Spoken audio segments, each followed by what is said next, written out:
This is The Minimum Commitment, film theory in small doses, where stories aren't just told, they are shaped through shadow, silence, and structure. I'm Don Lawler, film scholar, decibel romantic, and someone who sees more in a color shift than a plot twist. Let's get into it.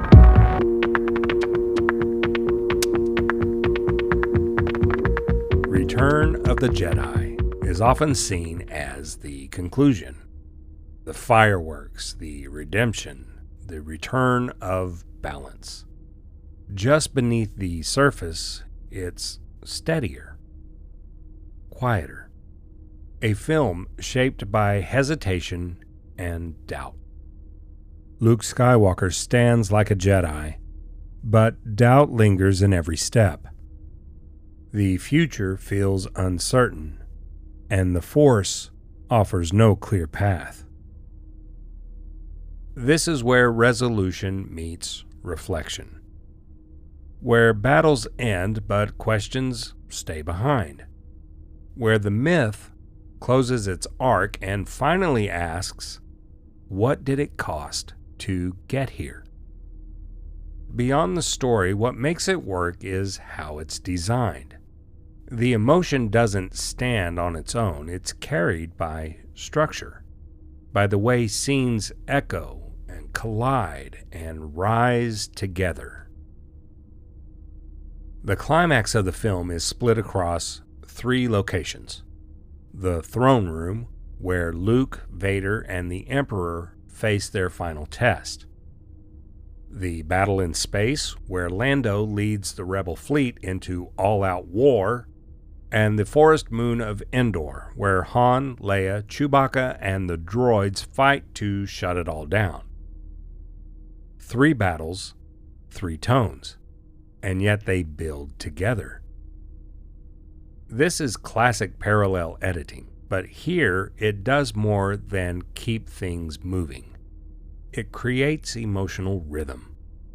A son's doubt, a friend's risk, a galaxy on the edge. Each cut raises the stakes, and each return deepens the tension. We don't just watch the action, we feel the synchronization. Let's pause on a scene. Palpatine's throne room is cold, with its gray walls, black floors, and deep shadows. No warmth, no comfort, just control. The room doesn't just contain the scene, it defines it. Power sits above, doubt stands below. We see Palpatine's inhuman, lifeless eyes, Vader's polished black armor, and Luke, dressed in black, hidden in shadow. Uncertain. The Emperor doesn't strike, he waits. He probes and pushes. He speaks in fragments. Each line is sharper than the last, trying to break Luke open, to let rage do what fear could not. Luke's face implores his father to relent. A storm is breaking inside him, and we're watching it happen frame by frame. One final push from Palpatine, then the sabers ignite, green against red, a visual argument, new life against inherited violence. Vader and Luke fight, but it's not about victory. It's about control, about who Luke will become. And when he refuses to strike again, when he throws down his weapon, something shifts. The Emperor attacks, and as Luke falls, his tunic opens at the chest, and beneath the black, a flash of white. It's small, easy to miss, but it says everything. He's not here to win, he's here to resist. And he's no longer wearing the costume of the man he might have become. This scene wouldn't land the same without sound. The lightsabers clash, Palpatine's lightning roars, Luke screams, and underneath it all, Vader's breathing shifts. Labored, uneven, cracking. It's the first sign that something inside him is breaking. As he lifts Palpatine, the Force theme rises, not as fanfare, but as feeling. This is formalism through audio. John Williams doesn't score the action, he scores the decision. Sound sustains the moment.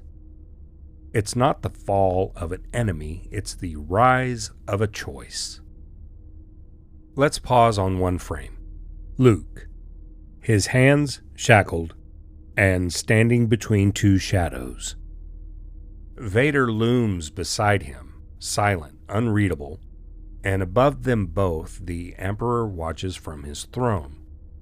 One flick of his finger and the shackles fall, a gesture not of mercy but of control. He dismisses the guards, not to protect Luke, but to show how little threat he sees. And Luke knows it. The performance is deliberate. The room, the posture, the silence, all carefully staged. This isn't just blocking, it's a visual hierarchy of power. Form doesn't just build moments, it connects them. It reflects where we've been and signals where we're going. We see it in the tracking shots, the ships in formation, the shadows across polished floors, the way hands still reach but for different reasons. It's A New Hope seen through age. Slower, more weathered. Like the film knows this story is ending and wants to leave it marked with intention. Even the Death Star returns, but not as a symbol of power. It's half built, exposed, falling in on itself. That's not just design, that's collapse, visualized. The Empire isn't destroyed, it's rotting from within. Return of the Jedi isn't just a narrative ending, it's a formal closure.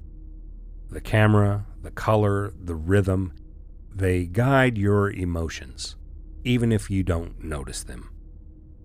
And that's the beauty of form. Form is the invisible hand. It guides emotion beneath awareness.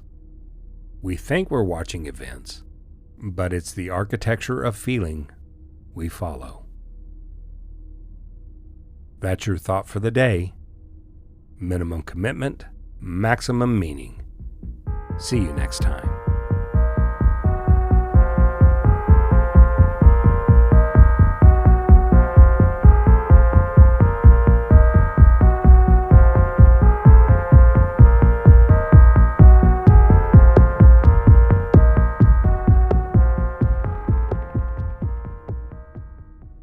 The Minimum Commitment is produced, recorded, and edited by Don Lawler.